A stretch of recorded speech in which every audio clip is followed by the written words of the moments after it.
Assalamualaikum warahmatullahi wabarakatuh. Kembali lagi dengan saya Ma'ruf ya. Saya ucapkan terima kasih buat teman-teman yang udah mensubscribe video ini.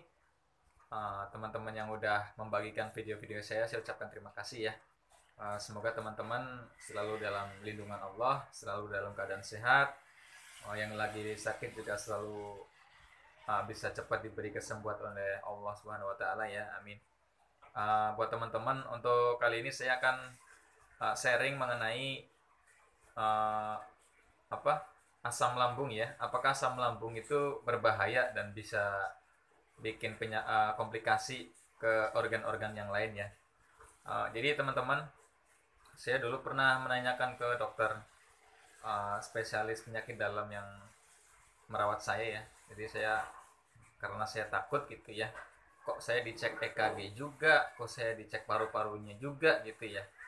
Nah itu saya menimbul sedikit ada pertanyaan di hati saya gitu ya, di otak saya, kenapa gitu ya.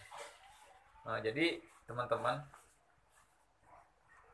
perlu teman-teman ketahui bahwa asam lambung ini fungsinya itu sebenarnya bagus banget ya.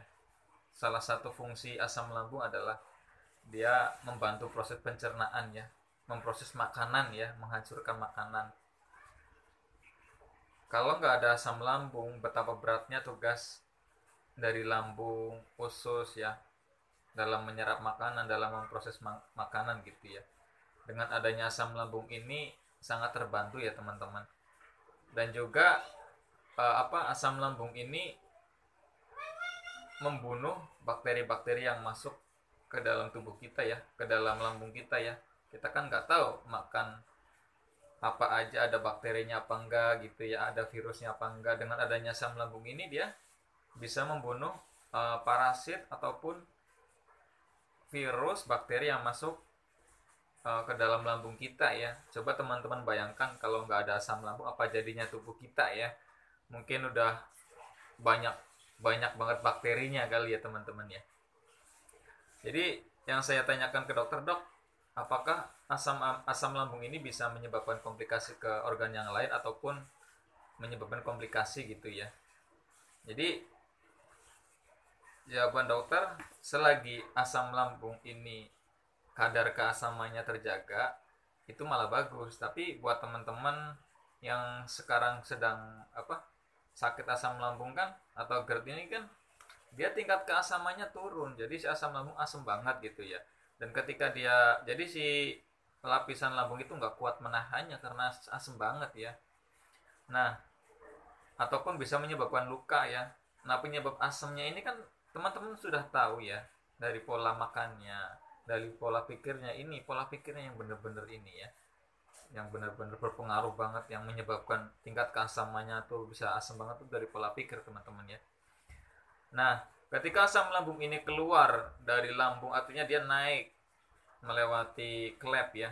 Sebenarnya ada klep tapi mungkin klepnya lemah ataupun tekanan gasnya terlalu tinggi, jadi si asam lambung bisa keluar ke daerah kerongkongan esofagus ini, sehingga karena sifat asam lambung ini yang korosif, jadi menyebabkan rasa terbakar, rasa mengganjal ya, rasa panas di tenggorokan, di dada, ataupun sakit gitu ya, bahkan jantung berdebar-debar, sesak napas ya, karena kan ini satu saluran ya.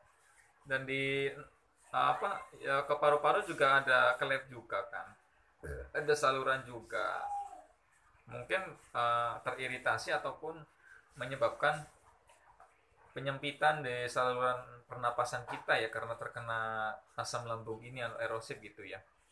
Nah, jadi dokter bilang ke saya bahwa tergantung tingkat keparahan lambungnya. Kalau lambungnya sampai berdarah ataupun lukanya parah ya, terus teman-teman nggak bisa mengontrol kecemasan, irama jantung nggak stabil, bisa aja bisa menyebabkan uh, penyakit jantung. Tapi ini jarang ya, bahkan mungkin nggak bakal lah ya, jarang itu ya.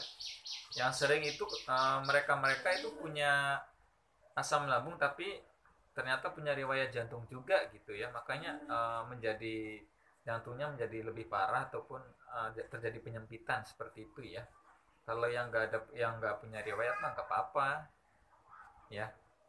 Soalnya emang kadang susah ngebedain sih antara penyakit GERD asam lambung ini dengan penyakit jantung ya, karena sama ya, apa, jantungnya tuh nggak stabil.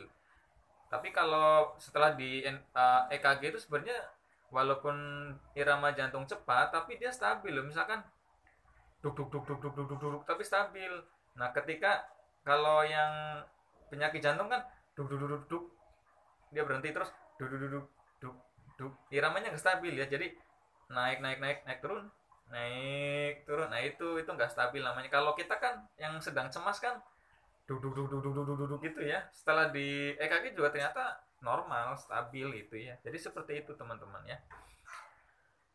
eh Apa, terus saya bertanya ke dokter yang endoskopi saya, dok ada resiko nggak nih kalau kita endoskopi? Nah, tuh ya, resikonya kalau perutnya nggak kosong, ternyata tadi disuruh puasa 6 jam nggak puasa, minum gitu ya, itu bahayanya apa kalau kita muntah, si cairannya masuk ke paru-paru, nutupin saluran paru-paru, bisa berakibat fatal. Nah dari itu ya, ya teman-teman bisa bayangin sendiri lah ketika asam lambung naik gitu ya, ataupun ya muntah gitu ya.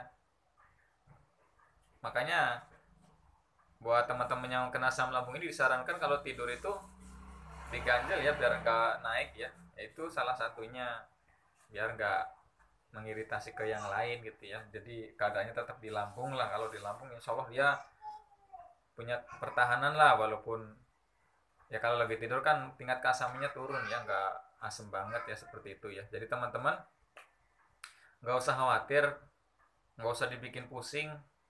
Orang asam lambung ini kan sangat bermanfaat buat badan kita ya, buat lambung ya, proses pencernaan. Coba kalau nggak ada asam lambung, mungkin kenapa orang-orang yang nyampe kena tipes gitu ya, kan awalnya dari kena kena mah dulu, terus dia minum obat mah pereda apa namanya asam lambung. Mungkin si kuman itu ketika asam lambung nggak ada karena dinetralin, dia jadi bisa masuk, akhirnya mengiritasi usus, bisa aja kan teman-teman ya. Harusnya kan dia nggak bisa kan. Makanya rata-rata yang kena asam lambung terus jadi tipes, kena mah tuh jadi tipes ya, itu mungkin gara-gara apa, pompa pompa asam lambungnya di stop, atau asam lambungnya dinetralin lagi gitu ya. Saya teringat perkataan dokter Zaidul Akbar bahwa kata dia mengobatinya bukan bukan menstop produksi asam lambungnya, tapi memperbaiki enzimnya. Ya secara akal bener sih, perbaiki enzimnya. Kan lambung kita sedang luka, asam lambung kan diproduksi sama tubuh kita. Tingkat keasamannya bisa asam banget karena faktor makanan, faktor stres karena pikiran ya. Ya itu kuncinya, itu di manage pikirannya, hatinya di manage, makanannya dijaga ya, terus apa, perbaiki enzimnya dengan apa, makanan-makanan yang bergizi gitu ya teman-teman ya. Itu pernyataan itu kalau menurut saya masuk akal ya. Ya silakan lah teman-teman dinalar sendiri ya, apa, perkataan dari Ustadz Dr. Zaidul Akbar ya. Kan dia bilang kalau saya tidak menyetop produksi asam lambungnya, tapi perbaiki enzimnya ya. Nah itu, nah dari situ mungkin teman-teman bisa mengambil kesimpulan bahwa kalau pengen sembuh dari GERD asam lambung ini, ya itu ya, jaga pola pikir yang utama biar tingkat keasamannya nggak terlalu asam ya. Makannya juga harus dijaga, makan harus yang bergizi. Obat ya tetap konsumsi, herbal tetap konsumsi ya. Mungkin itu saja ya teman-teman ya, video singkat ini semoga bermanfaat. Mohon maaf kalau ada salah-salah kata. Wassalamualaikum warahmatullahi wabarakatuh. Terima kasih.